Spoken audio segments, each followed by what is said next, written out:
ഓണസദ്യ കഴിച്ചാൽ അത് ശിർക്കായി മാറും. ഇപ്പൊ നമ്മളിപ്പോ ശിർക്കാവണമെങ്കിൽ ഓണസദ്യ ഇപ്പോൾ എൻ്റെ ഒരു അയൽവാസിയായ ഒരാൾ എനിക്ക് ഓണസദ്യ കൊണ്ടു തന്നു.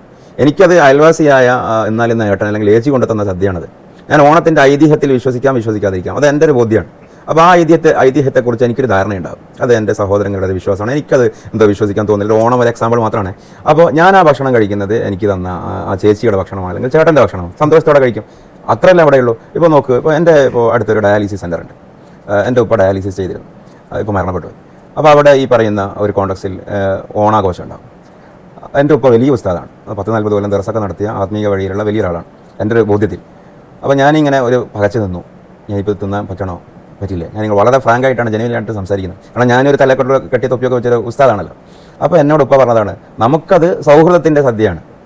ഇവിടെയുള്ള കമ്മിറ്റിക്കാരും നഴ്സും ഡോക്ടേഴ്സും എല്ലാവരും കൂടി ചേരുന്ന സാധനം ചെയ്യുമ്പോൾ നമ്മൾ എന്താണ് നെയ്യത്ത് വെക്കുന്നത്, അതാണ് അതിൻ്റെ ഒരു നെയ്യത്ത്. അതേസമയം അവിടെ ഒരു മെസ്സേജ് ഉണ്ട്. ആ മെസ്സേജ് എന്ന് പറയുന്നത് കൾച്ചറൽ ലയനം നടക്കുന്ന തരത്തിൽ, പിന്നെ അത് നമ്മളൊക്കെ ഒന്നാണ്, എല്ലാ വിശ്വാസവും ഒന്നാണ്, എല്ലാം ഒന്നാണെന്ന് പറയുന്ന അത്തരം ഒരു ടെൻഡൻസിയെ പ്രോത്സാഹിപ്പിക്കുന്ന തരത്തിലേക്ക് അതിനെ കൊണ്ടുപോകാതിരിക്കുക എന്നുള്ളതാണ് ഈ ഓണസദ്യയിലേക്ക്. അങ്ങോട്ട് ഞാൻ ചോദിച്ചത്, നമ്മളിപ്പോൾ ഈ കൾച്ചറൽ മിംഗ്ലിംഗ് നടത്തുമ്പോൾ ഞാനൊരു ഓണസദ്യ കഴിക്കുമ്പോൾ ഞാൻ ഈ മഹാബലിയിലും മഹാവിഷ്ണുവിലും വിശ്വസിച്ചുകൊണ്ട് കഴിക്കണം എന്നല്ല.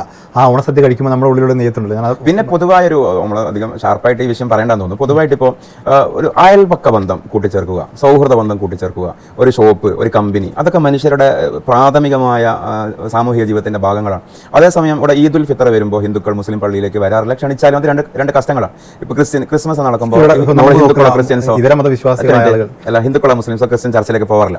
എന്ന് പറഞ്ഞതുപോലെ ഈ ഓണം, വിഷു, ഈ ചടങ്ങുകളൊക്കെ ഹിന്ദു സഹോദരങ്ങളുടെ, അത് ഒരു മലയാളി ആഭിമുഖ്യമുള്ള ചടങ്ങാണെങ്കിലും പൊതുവെ ഒരു കീഴ്വഴക്കം, അതിൽ വിശ്വസിക്കുന്ന ആളുകളുടെ ഒരു ക്ഷേത്രവുമായി ബന്ധപ്പെട്ട ചടങ്ങാകുമ്പോൾ അത്തരം വിഷയങ്ങളിൽ എല്ലാം ഒന്ന് തന്നെയാണ് എന്ന് പറഞ്ഞ് അങ്ങോട്ട് പോയി ഒരു പ്രത്യേക സൗഹൃദം ഉണ്ടാക്കിയിട്ട് സമൂഹത്തിൽ കൂടുതൽ കോൺട്രവേഴ്സി ഉണ്ടാക്കിയത് എന്നുള്ളതാണ് എൻ്റെയൊക്കെ ഒരു കാഴ്ചപ്പാട്. ഇവിടെ എല്ലാ സൗഹൃദവും നിലവിലുണ്ട്, എല്ലാവർക്കും എല്ലാം അറിയാം. എന്താണ് മാപ്പിളമാർ, മുസ്ലിംസ് എന്താണെന്ന് ഹിന്ദുക്കൾക്കറിയാം, ഹിന്ദുസ് എന്താണെന്ന് മുസ്ലിംസിന് അറിയാം, ക്രിസ്ത്യൻസിന് അറിയാം. ഇവിടെ സൗഹൃദം ഉണ്ട്, എല്ലാവരും ഒന്നായിട്ട് ജീവിക്കുകയാണ്. അതിൻ്റെ ഇടയിൽ ഇനി ഒരു കൃത്രിമ സൗഹൃദം ഉണ്ടാക്കുമ്പോൾ ഉള്ള സൗഹൃദം പോകും.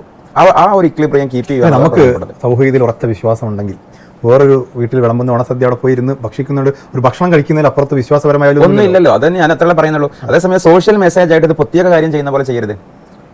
അത് കാഷ്വലായിട്ട് സംഭവിക്കേണ്ട കാര്യമല്ലേ. ഒരു സർവ്വമത സത്യവാദത്തിന്റെ സർവ്വമത സത്യവാദത്തിലേക്കോ അല്ലെങ്കിൽ ഇതേവരെയുള്ള ആചാരങ്ങളൊക്കെ തെറ്റാണ്. ഞങ്ങൾ കുറച്ചാളായിട്ടാണ് ഇവിടെ സൗഹൃദ മുതൽ ഉണ്ടാക്കുന്നത്.